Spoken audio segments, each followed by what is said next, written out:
성서 공동체 FM 개국 15주년 특집 4부작 우리도 숨쉬고 싶다.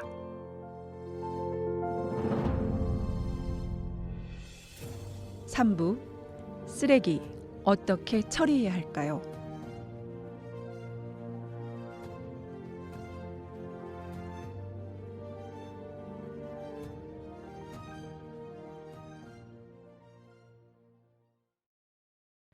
대구시의 쓰레기가 모두 처리되는 성서 지역에 소각장이 또 신설된다고 합니다. 왜 이렇게 성서 지역에만 대구 지역의 환경 오염 시설들이 계속 밀집되는 걸까요? 쓰레기는 아무리 개인이 줄이거나 재활용을 한다 해도 일정량이 배출될 수밖에 없고 처리 방법은 소각하거나 매립해야 하는데요. 그렇다면 대구시의 쓰레기 어떻게 처리해야 하는지에 대한 질문을 다시 던질 수밖에 없습니다. 고금숙 제로 웨이스트 활동가의 말입니다.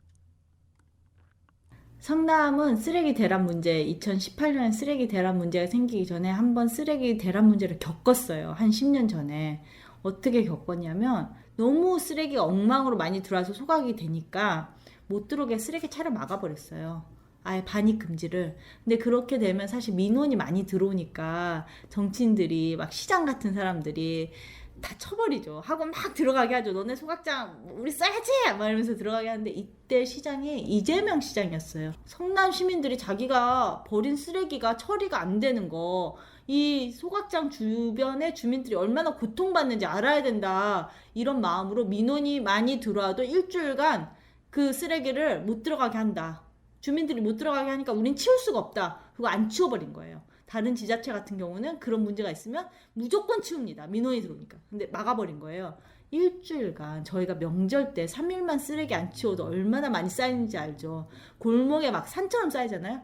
일주일간 성남 곳곳에 쓰레기가 이제 쌓이기 시작하는 거예요. 진짜 산처럼.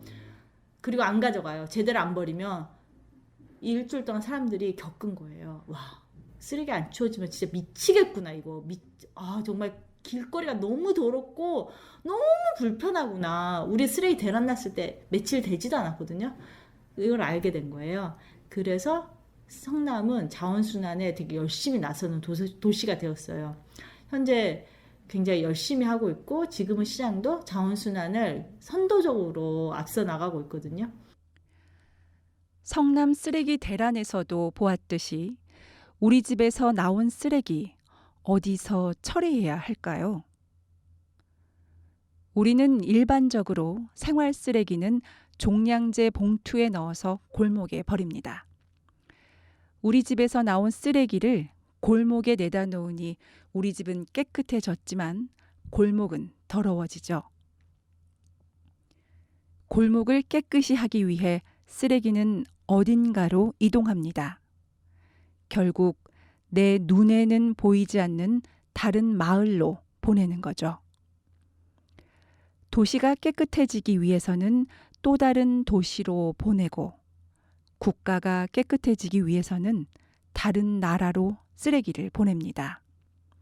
그런데 여기서 문제가 발생합니다. 쓰레기는 지구에서 다른 곳으로 보낼 수가 없거든요. 결국 이 쓰레기는 바다를 통해 돌게 되어 있습니다. 이 구조를 국내로만 보면 문제가 똑같이 발생하고 있습니다. 현재 소각시설이 계속 늘어나는 추세예요. 근데 이거를 진짜 계속해서 막을 거냐 했을 때 저는 소각장을 안 짓는 게 가장 좋은 방법이라고 생각하지만 만약에 제로 웨이스트, 쓰레기 줄이기를 못한다면 자기 동네에 지어야 된다고 생각해요. 서울에는 5군데가 있는 걸로 알고 있습니다. 제가 알기로는 그 서남권, 서부권 이렇게 나눠가지고 5군데가 있는 걸로 알고 있고 이 5군데에서 서울 각지에서 들어오는 종량제 쓰레기를 소각한 다음에 그 재만 갖다 묻는 형식이에요. 어디다 묻냐? 인천 앞바다로 가죠. 인천 매립지가 그래서 나옵니다. 인천 쓰레기 매립지가 나오고 결국 서울도 자기 쓰레기를 자기가 처리 안 하고 인천으로 가져가서 하고 단일 면적으로는 인천 앞바다를 메워서 만든 쓰레기 소각장이 가장 큰 걸로 알고 있어요. 단일 그 한 가지 시설로는 세계에서 가장 큰 걸로 알고 있고. 현재 쓰레기 처리에 형성된 원칙은 지역에서 나온 쓰레기는 지역에서 처리한다입니다. 하지만 성서 지역에서 대구시의 모든 쓰레기를 처리하듯 서울시에 소각된 쓰레기는 인천에 매립되고 있습니다. 지금 인천에서는 지금 수도권의 쓰레기들은 매립지로 가는데 아까 말씀하신 대로 자기네들은 매립지가 없으니까 인천에 있는 쓰레기 매립지로 다 보낸단 말이에요. 근데 이게 2024년도에 끝나요. 그러면은 다른 매립지가 있어야 되잖아요. 어쨌든 쓰레기가 나오니까. 근데 인천에서 거부를 했어요. 이제. 우리는 더 이상 쓰레기 매립지를 너희들을 위해서 쓰레기 받아주지 않겠다. 우린 거부. 2024년에 끝나면 이제 끝. 서울 니네가 알아서 해. 경기도 니네가 알아서 해. 이제 문제가 생기는 거죠. 여기서부터. 인천은 지금 자기네들 쓰레기는 어쨌든 계속 나오잖아요. 자기네들 쓰레기는 매립할 때가 필요하잖아요. 지금 뭘 하고 있냐면 인천 시장님이 인천 시민들과 함께 공론장을 만들어서 지금 우리가 쓰레기를 이만큼 배출하고 있다. 그런데 우리가 아무리 내가 시장으로서 아무리 노력하려고 해도 배출되는 게 너무 많아서 물리적으로 처리할 수가 없다. 물리적으로 처리하려면 소각장, 매립장 요 정도가 필요하다. 이거를 솔직하게 말씀을 하고 시민들하고 그러면 안전한 소각장을 어떻게 만들 것인지, 그리고 그 소각장 주변에 있는 마을들에게 그 소각장에서 나오는 이익을 어떻게 쉐어해서 줄 건지, 이거에 대해서 지금 공론을 하고 있어요. 저는 그렇게 가야 된다고 봅니다. 이동학 쓰레기책 저자의 말에 따르면 인천시에서는 쓰레기 처리 문제를 시장이 직접 나서서 시민들과 공론화하는 일을 하고 있다고 하는데요. 쓰레기 소각장, 매립장을 어디에 만들 것인지, 만들어지는 장소 인근의 주민들에게 어떤 혜택을 줄 것인지에 대한 논의가 시민들과 행정이 직접 공론장을 만들어서 협의하는 중이랍니다. 이제 쓰레기 처리 문제는 행정에서 일방적으로 진행할 수 없는 일이 되었습니다. 가까운 일본의 경우 행정과 주민이 어떠한 과정으로 쓰레기 소각장에 관한 합의를 했는지 들어볼까요? 일본에서도 쓰레기를 처음에는 좀 반대하다가 이제 공무원들이 포기를 하지 않는 거예요. 아는 거예요. 긍정적인 면에서 주민들을 설득하기 시작한 거예요. 주민들에 반해서 이거를 지을 수 없다고 생각한 거예요. 반대가 심각하니까. 어쨌든 필요는 하고, 그러면은 방법은 뭐겠어요? 대화하는 수밖에 없는 거죠.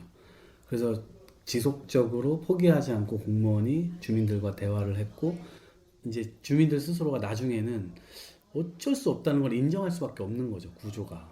그러면은 주민들 스스로가 이제 생각을 하게 되는 거죠.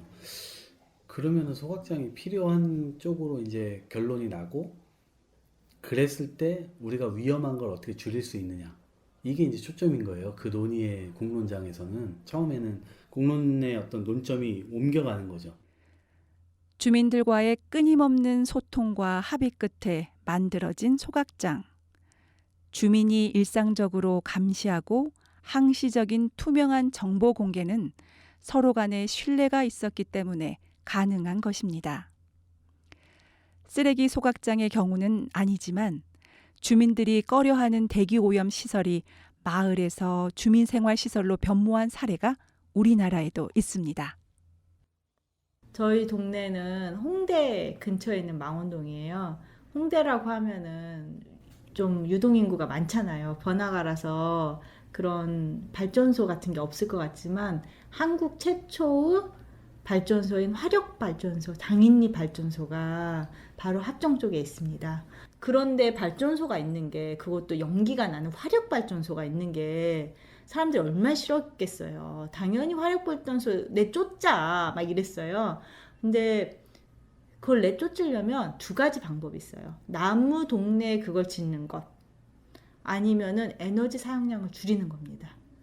에너지 사용량을 빨리 못 줄이죠. 그러니까 대부분의 방식이 그런 혐오 시설이라고 하죠. 소위 그런 것들을, 공해 유발하는 시설을 다른 동네, 사람들이 적거나 가난하거나 반발이 적은 동네로 계속해서 밀고 가는 거죠. 당인리 발전소 같은 경우에는 현재 그대로 있습니다. 지하화를 해서 하고 주민들 옆에 있기 때문에 굉장히 감시 체계가 활발합니다. 거기서 그래서 크게 굵게 써져 있어요. 오염물이 아니라 수증기입니다. 이 증기는. 이게 바로 덴마크 같은 데가 하는 일이에요. 덴마크 같은 데가 쓰레기 소각장 같은 것을 멀리 집어넣냐. 그렇게 하지 않고 코펜하겐 중심가에서 별로 멀지 않은 곳에 놔두고 그 다음에 소각장에서 나오는 오염물질을 실시간으로 굉장히 투명하게 정보를 공개합니다. 정보를 공개하고 거기다 스키 슬로프 같은 거를 지어가지고 아예 시민들이 거기 옆에서 놀게 하는 거예요. 당인리 발전소 지하화하면서 어떻게 됐냐? 현재 한강 앞에 세워지는 가장 큰 공원이 됩니다. 한강 앞에 런던의 테이트 모던이라고 공장을 새로 이렇게 리모델링한 되게 유명한 공공 미술관이 있거든요. 그 한국의 테이트 모던을 따라한, 모방한 한강의 테이트 모던이 되겠다는 생각으로 발전소는 지하에서 그대로 운영하고 실시간 감시 체계를 하고 거기다가 아주 좋은 공원을 문화복합시설을 짓습니다. 바로 그 옆에 YG의 새 사옥이 원래 합정동에 있는데 당인리 발전소 옆으로 크게 들어갑니다.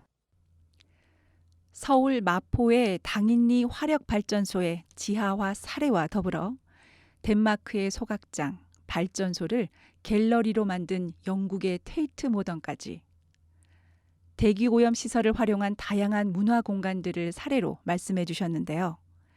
그렇다면 당인리 발전소가 한국의 테이트 모던이 되기까지 행정과 주민들 사이에는 어떤 일이 있었을까요? 제로웨이스트 활동과 고금숙에 따르면 주민협의체가 만들어지기까지 7에서 10년이 걸렸다고 합니다. 협상과 협상, 반대와 반대를 거듭한 끝에 당인리 발전소 옮기지 않는다. 대신 더 좋은 미술관과 복합시설로 발전시킨다. 이렇게 결론이 난 거라고 하네요. 시민들의 생활권 밖에 지어져야 한다고 생각했던 환경오염 시설들이 이제 도심에 지어져서 주민들의 생활과 함께하는 것이 세계적인 흐름입니다. 도심 안에 있어야 돼요. 그래야 효율이 가장 높고 더 많은 사람들이 혜택을 볼 수 있어요. 그걸 가지고. 시내 중심가에 이게 있을 수 있는 이유는 신뢰가 기본적으로 있기 때문이에요. 그 일본도 마찬가지예요. 시내 중심에 있어요. 이게 시청 바로 앞에 있어요. 시청은 늘 중심에 있잖아요. 그 주변에 그냥 다 아파트 단지고 주민체육시설이 있고 다 체육관이고. 그러니까 이제 왜냐면 소각장은 열병합을 해야 되니까 열병합을 당연히 해야 돼요. 소각만 하는 건 의미가 없어요. 열병합을 해서 거기서 전기를 만들고 난방을 만들어야 돼요. 그러니까 현대 도시에 우리가 실생활에서 너무나 아주 공기처럼 사용하고 있지만 그게 사실은 그거 어딘가에서는 그 물을 끓여야 되는 거잖아요. 근데 그거는 어차피 소각을 해야 되니까 불이 있고 그 불로 이것까지 끓이는 거거든요. 그러려면 그거를 난방을 한 거를 바로 옆에 있는 데다가 공급을 해야지 효율이 좋은 건데 예를 들어 막 100km, 200km 떨어진 데 가면 가다가 다 식잖아요. 그러니까 도심에 있는 거예요. 그게 가장 효율적이에요. 오염물질만 잘 우리가 마크할 수 있다면 도심 안에 있는 거죠. 소각을 해서 전기를 만들고 난방을 해야 하기 때문에 소각장은 도시 중심에 있는 것이 효율적이라는 내용인데요. 오스트리아 빈의 슈피텔라우 소각장은 6만 가구에 전기와 난방을 공급합니다. 오스트리아에서 가장 유명한 건축가인 훈데르트 바서가 디자인한 슈피텔라우 소각장은 그 자체로 예술 작품인데요. 주민의 신뢰를 만들어낸 공무원들과의 과정, 더 이상 기술적으로는 혐오가 될 수 없음을 알려주는 발전된 기술력, 거기다 예술적 상상력이 합쳐진 슈피텔라우 소각장은 오스트리아의 랜드마크가 되었습니다. 혐오시설이지만 아무도 그것을 혐오시설로 생각하지 않고 도리어 관광객들로 인해 지역 상권까지 살아났다고 합니다. 우리나라에도 지금 하남시 유니온파크라고 거기도 한번 가볼만 합니다. 거기는 지하로 소각장을 넣어놨거든요. 굴뚝만 나와 있어요. 그 위에는 공원이에요. 그리고 체육시설도 있고 그래서 지하 지하로 쭉 있어 지하에서 소각하고 재활용 선별하고 뭐 음식물 쓰레기도 하고 이제 뭐 그렇게 하더라고요. 네. 소각장이 지하화되고 그 위에 공원이 조성되고 굴뚝은 전망대가 되는 하남시 유니온파크 외에 소각장을 활용한 다양한 시도들은 국내에서도 진행되고 있는데요. 감추고 싶은 곳에서 보여주고 싶은 곳으로 라는 슬로건을 내걸고 환경부가 올해 처음 실시한 주민 친화형 복합 폐기물 처리 시설 디자인 공모전에서 소각장에서 나온 폐열 에너지를 활용해 온실을 만드는 광명 문화 온실이 대상으로 선정되었습니다. 광명에 이런 시설이 만들어지게 되면 광명 문화 온실은 또 다른 랜드마크가 되겠지요. 소각장 반대 운동을 통해 제로 웨이스트 마을로 변한 해외 사례도 있는데요. 이탈리아 카판노리의 이야기입니다. 작년 말에 이태리 제로웨이스트 마을이라는 카판놀이를 갔어요. 거기가 거의 재활용률이 90%가 넘더라고요. 작은 마을인데 어떻게 이렇게 됐냐 했더니 소각장 반대 운동에서 시작했다. 거기도 똑같았어요. 그래서 결국 방법이 두 개다. 나무 동네 소각장을 지을래. 두 번째는 쓰레기를 줄일래. 그래서 나무 동네도 우리가 죽기 싫어하는데 나무 동네도 죽기 싫어하는데 이게 환경 정의거든요. 우리도 싫으니까 남도 싫어하고 그래서 제로 웨이스트 쓰레기를 줄여야 되겠다. 그래서 로드맵을 만든 다음에 15년간 그 로드맵을 굉장히 열심히 해왔습니다. 그래서 제로 웨이스트로 가고 있고 지금 재활용률이 그곳은 90%가 넘어갑니다. 그래서 소각장을 짓지 않고 문제를 해결한 사례거든요. 이게 가장 좋은 사례고 그렇게 되면 좋겠죠. 1997년 소각장 반대 주민운동을 통해 주민들이 대안으로 강력하게 제시한 쓰레기 제로 프로그램이 카판노리시를 제로 웨이스트 마을로 만들었습니다. 환경 정의라는 말이 있는데요.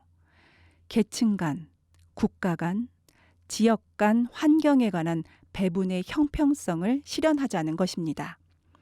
그것이 이익이든 불편이든 형평성을 가져야 한다는 의미인 것이죠. 그렇다면 환경 오염 시설에 관한 형평성, 즉 환경 정의에 관한 질문을 던져보지 않을 수 없습니다. 대구 지역의 쓰레기가 일괄적으로 처리되는 곳 성서. 새로운 소각 시설이 들어서게 될 성서 지역. 이제 대구 시민들에게 환경 정의에 관한 질문을 던져보려고 합니다.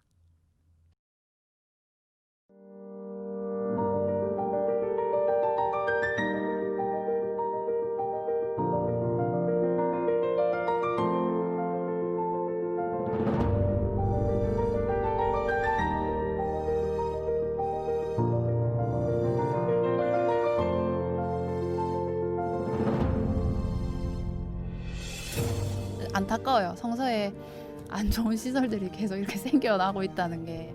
객관성 뭐 이런 나름대로 몇 가지 기준에 부합하면 주민들이 받아들여야 되면 받아들여야 된다고 생각합니다. 소각하기 싫으면 쓰레기를 줄여야 됩니다.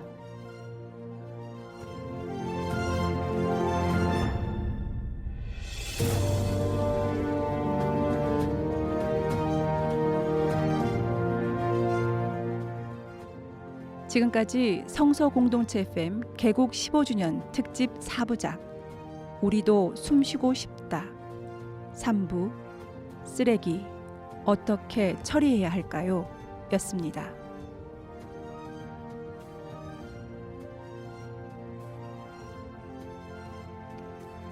이 프로그램은 시청자 미디어재단 방송통신위원회 방송발전기금으로 제작되었습니다.